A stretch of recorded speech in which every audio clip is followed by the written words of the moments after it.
This person, they say they need some ideas on what to do with their clients to create an even more awesome sense of community. So there's a lot of things that you should be doing to creating that sense of community. Within the workouts itself, by having people high five each other, partnering people up with each other, people that have been there for a while, and a new person comes in, have them in that person's group so they're already meeting people, interacting. Just little things like that are going to go a long way. The other thing is, the first thing you want to do is always introduce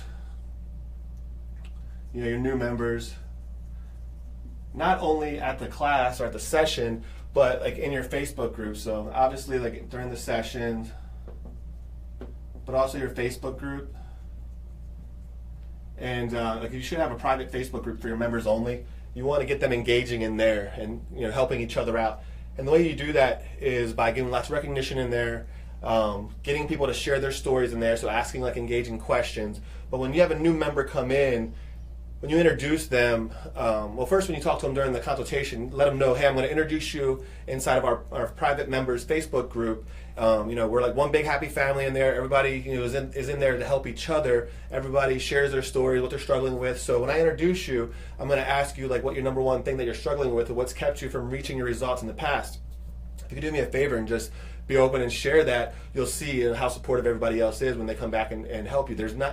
I guarantee whatever you're going through, there's somebody in our program that's already been through there and solved that issue. What's a huge issue to you is easily solved by somebody else that's already been there and done that. So do me a favor and just share that. So I kind of prep them first, and then I also prep what I call like my charter members or my founding members who have been there for a while, have gotten really great results, are really active, and I tell them, hey, whenever I introduce a new member and they share their story and they say what they're struggling with, make sure that you respond as soon as you possibly can, just to show them that we are one big happy family. So I get everybody that I'm close with and that I can trust on board, and then I introduce them to our private Facebook group as a new member, and then ask them what their biggest struggle is. They share it, and I'm hoping within 30 minutes somebody answers them and can relate to what their struggle is and helps them.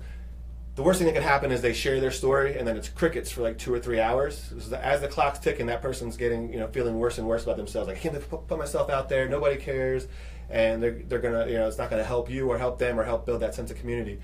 But if those charter members come through, or if other members see it and come through, and there's a big dialogue about how all the other people are struggling with the same thing or have struggled with the same thing in the past, it's going to build a lot of connection, with your members and a lot of engagement. And then when they see them in, the next session, they're going to want to give them a big hug and tell them how, that they felt the same way when they started, and this is what they did, and they're going to have friends like right off the bat. And that little thing alone is going to build a big, sense of community. So introducing new members, not only during the session, but also in the Facebook group, is huge. Getting them to engage and help each other, share stories with each other, engage, be vulnerable, all that good stuff. The same way that you build connection with your members, same way you build connection with your audience on Facebook, your email list, by sharing your story, you want to get them sharing their story with each other as well. The other thing is always giving, recognition.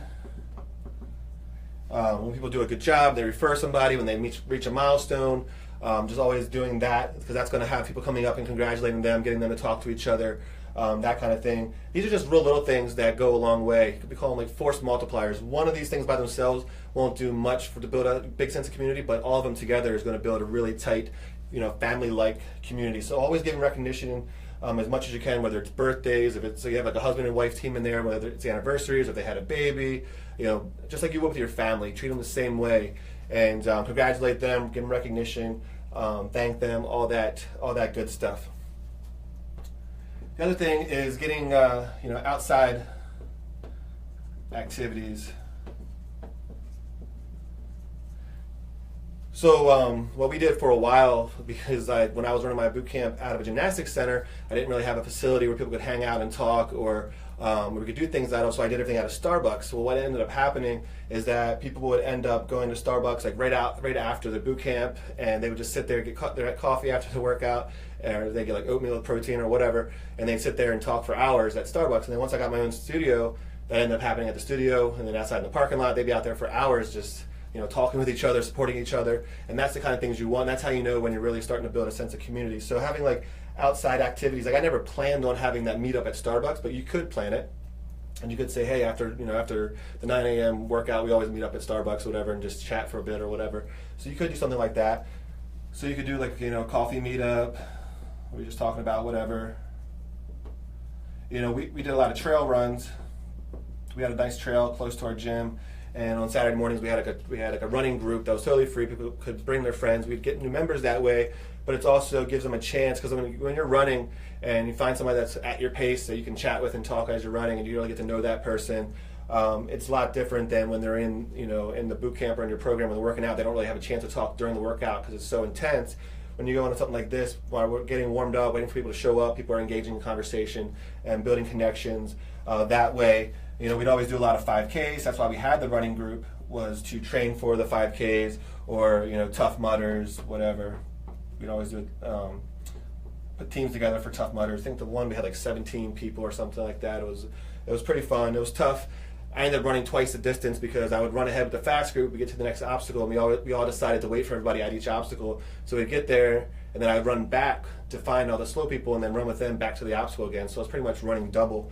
But it was a lot of fun, and helping people through all the obstacles really builds a lot of teamwork, a lot of connections that way. So just doing things that can show off the fitness that they're working so hard for, and then you give them a different goal besides just fat loss of running a 5K or a half marathon, a Tough Mudder, obstacle, any kind of obstacle course racing, anything like that. You can do, like, instead of running club, you could have like a hiking club where you do different hikes around your area. Just meet up to do certain trails, anything that's going to get them doing active, healthy, fun stuff together. And it doesn't always have to be something that's active or healthy, because when they work so hard and they're perfect with their diet and everything is great, it's okay to let loose every once in a while. So we would do happy hours every once in a while. We wouldn't even do them monthly, maybe quarterly, but we didn't really time them. Just whenever it felt right, it felt like it was time for another happy hour, we would do a happy hour meetup. And you can even let people know, like, what's the least damaging drink to drink when they go. It could be like vodka and soda water or whatever, something like that. So that way they don't really get off track too much. But whether they're drinking with you, they're probably drinking, at least weekly on their own anyway. So it's not as bad as it might seem. They're going to go out and do a happy hour. But this is a good chance because you get to see people outside of like workout gear, dressed up, makeup on.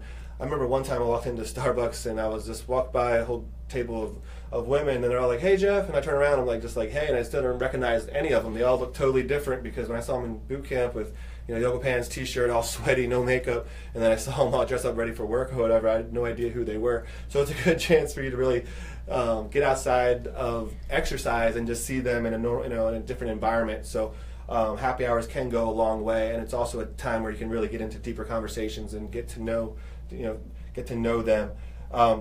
The other thing is we do a lot of charity boot camps. I'm not even sure this is out of the screen or not.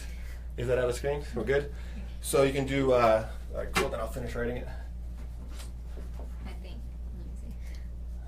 So you can do charity boot camps, and you're probably wondering, like, how doing a charity boot camp can build a better community. What we would do is we would ask people in our boot camp program if they're involved in any charities, or if there's any that that they feel close to. Maybe their mom died of cancer and they want to do something to raise money for cancer awareness or research or whatever. And you can back some of your members with the charities that they're involved in and make them part of it. And if it's near and dear to their heart, they're going to go out of their way to refer people, to get the word out, and it's going to mean a lot to them that you did that for them. So we would run pretty much a monthly charity boot camp. It can just be like on a Saturday, and it could be like a $10 drop-in, or around Thanksgiving if you do it for like a soup kitchen or something. You can do canned goods and stuff like that. But charity boot camps, and just ask your members what charities they help out with or near and dear to their heart that they're associated with, and run them in their honor pretty much, and that's going to help build that community as well. So these are the main 4 things. Some of them don't seem very significant, but putting them all together is how you're really going to build that tight-knit community, and it's going to be more like your fitness family than it is like your gym members. So just follow these, and you will have one awesome community that refers their friends, family, coworkers, and they stay with you like a long, long time. Like I had some members who were even with me from when I did one-on-one training, and they followed me all the way through to my boot camp. So from 2001 all the way to, they're still members. Even though I sold my boot camp last year, they're still members there. So 15 years.